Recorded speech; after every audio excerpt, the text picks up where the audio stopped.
Bismillahirrahmanirrahim. Selamat sore, kami dari kelompok 6 akan membahas kasus 6 bersama saya Nurrohman Baru Rizal dan rekan saya Kak Winarsi serta Kak Evalina Sitorus. Adapun untuk kasus 6, ruang operasi suatu rumah sakit memiliki rata-rata 35 pasien per hari. Dari jumlah tersebut, rata-rata per hari jumlah operasi besar 9 pasien, operasi sedang sebanyak 16 pasien, dan untuk operasi minor sebanyak 10 pasien. Jumlah perawat di ruang operasi sebanyak 18 perawat dengan kualifikasi pendidikan perawat S1 keperawatan atau nurse sebanyak 27,78% dan sisanya D3 keperawatan. Perawat yang telah mengikuti pelatihan perawatan kamar operasi adalah 16,67%, sedangkan perawat yang belum mengikuti pelatihan sebanyak 83,33%. Di sini nanti kita akan membahas mengenai hitung jumlah tenaga perawat yang dibutuhkan di unit ini dengan jumlah jam perawat di ruangan operasi. Kemudian kita akan membuat strategi ketenagaan yang harus dilakukan untuk memenuhi kualifikasi jumlah tenaga pada ruang operasi, serta membuatkan perencanaan ketenagaan untuk 5 tahun. Kita mulai untuk hitung jumlah tenaga perawat yang dibutuhkan di unit dengan jumlah jam perawat di ruangan operasi yang akan dijelaskan oleh Kak Winarsi. Silakan Kak Win. Baik, terima kasih untuk waktunya. Izin saya share screen sebentar ya.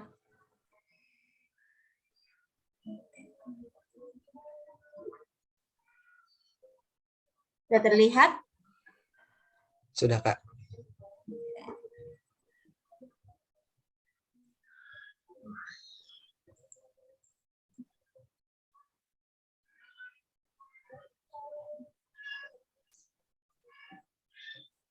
Sebentar ya. Agak naik ke atas Kak. Ya.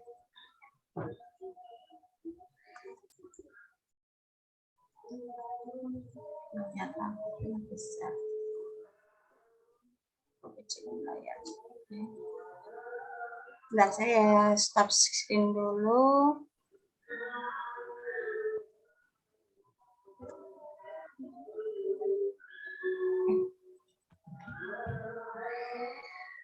Oke ya, saya mau mulai dari pembahasan kasus dengan memasukkan rumus dari Dinkes 2005. Dari kasus yang kita dapatkan bahwa tugas kamar operasi itu ada 2 orang per tim, di mana operasi besar membutuhkan waktu 5 jam, sedang 2 jam, kecil 1 jam. Dengan 1 hari tindakan itu ada 35 operasi. Dengan rincian ada operasi besar 9 jam, sedang 16 jam, kecil 10 jam. Nah, untuk perhitungannya kita menggunakan rumus jumlah jam perawatan per hari kali jumlah operasi kali jumlah perawat dalam tim per jumlah kerja efektif per hari. Kita ngambil rata-rata jumlah kerja efektif kita 7 jam.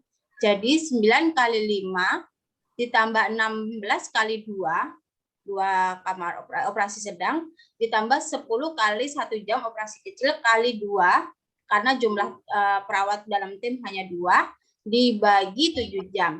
Kita mendapatkan 25 orang. Itu untuk jumlah jumlah perawat dalam tim.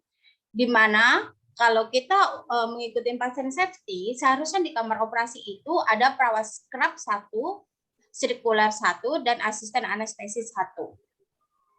Nah, untuk penambahan untuk penambahannya jumlah perawat kamar operasi itu seharusnya kita hitung juga faktor koreksi atau lost day. Di mana faktor koreksi atau lost day itu kita menggunakan rumus, sebentar, saya izin share screen, stop share. Saya share screen yang satunya lagi. Oke. Dengan menggunakan rumus jumlah hari minggu dalam setahun ini untuk perhitungan jangka panjangnya ya, karena kita harus menghitung jatah cuti karyawan, jumlah hari besar juga, itu jumlah hari minggu dalam setahun tambah cuti plus hari besar dibagi jumlah hari kerja efektif 286 kali jumlah perawat. Jadi kita mendapatkan 78 dibagi 268 kali 18 karena jumlah perawat dari awal 18 itu sama dengan 5 perawat. Dan juga belum rumah sakit semuanya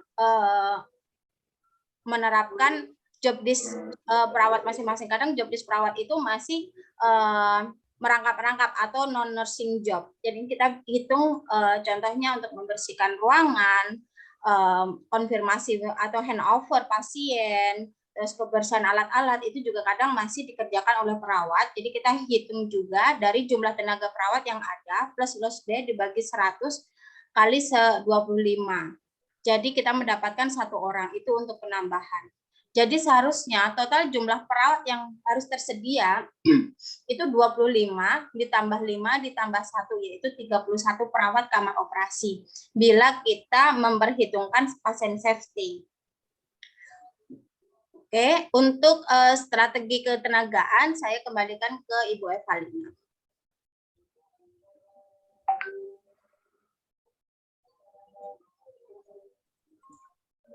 Ya, terima kasih Kak Win. Untuk membahas strategi ketenagaan yang harus dilakukan di kamar operasi ini, kita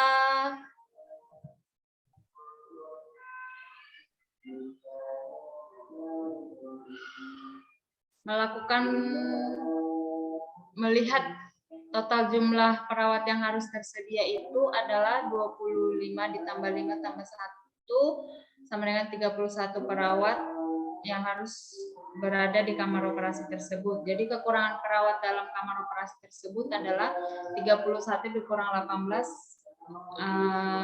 harus tersedia 13 perawat lagi. Kualifikasi pendidikan S1 keperawatan 27,78% itu sekitaran 5 orang, kualifikasi pendidikan D3 itu masih 13 orang. Jumlah perawat yang mengikuti pelatihan kamar operasi itu 16,67%, sekitaran 3 orang.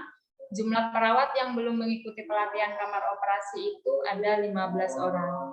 Dengan perencanaan tindak lanjut untuk keamanan pasien di kamar operasi membutuhkan 1 perawat kepala ruangan, scrub nurse, circulating nurse, dan asisten anestesi dengan kombinasi menurut Intermountain Healthcare in dengan perbandingan perawat yang berpendidikan S1 55% dan perawat D3 itu ada 45%.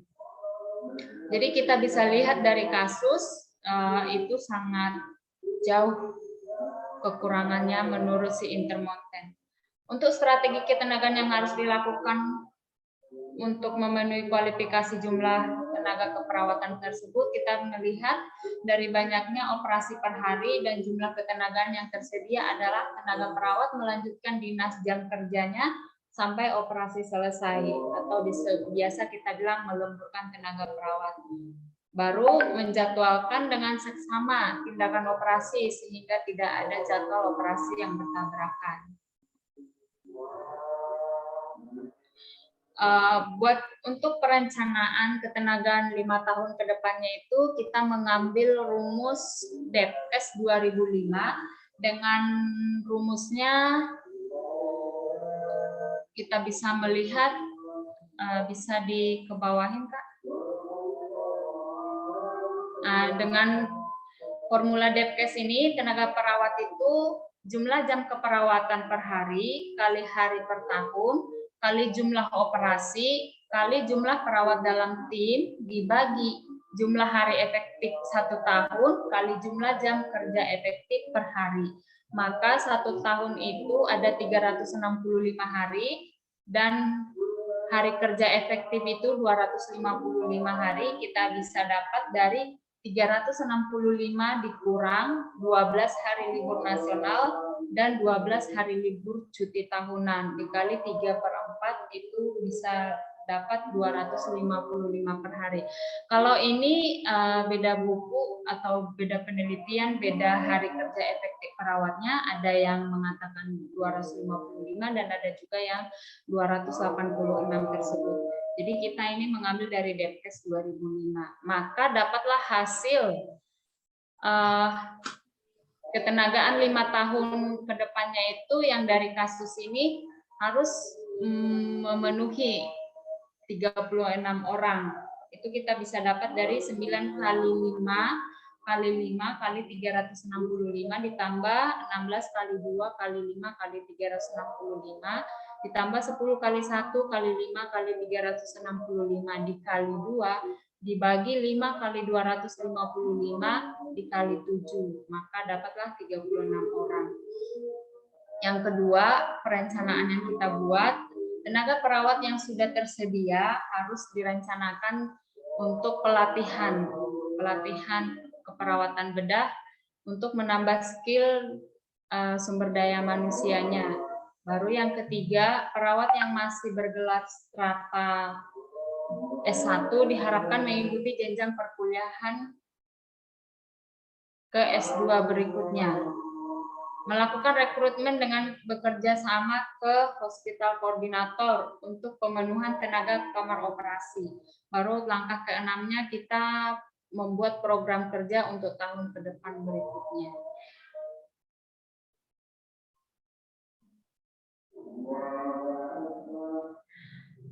Dari hasil kasus tersebut kita dapat simpulkan penghitungan beban kerja perawat perlu dilakukan penelitian sehingga dapat menentukan jumlah tenaga perawat yang tepat di kamar operasi. Yang kedua, di samping kuantitas tenaga keperawatan, kualitas tenaga komposisi juga harus diperhatikan.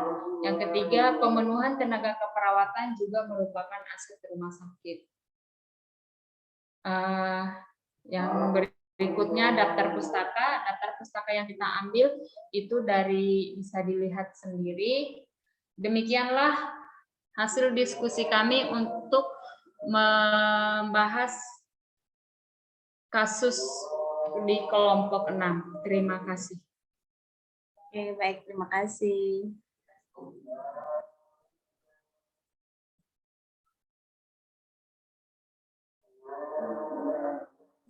Mungkin Bapak Nur Rohman masih di mute. Baik, terima kasih Kak Winarsi dan Kak Eva. Demikian pemaparan dari kelompok kami, kasus 6 mengenai kamar operasi yang sudah kita sajikan. Adapun kurang lebihnya kami minta maaf. Terima kasih atas kesempatan yang diberikan. Selamat sore. Selamat sore, terima kasih.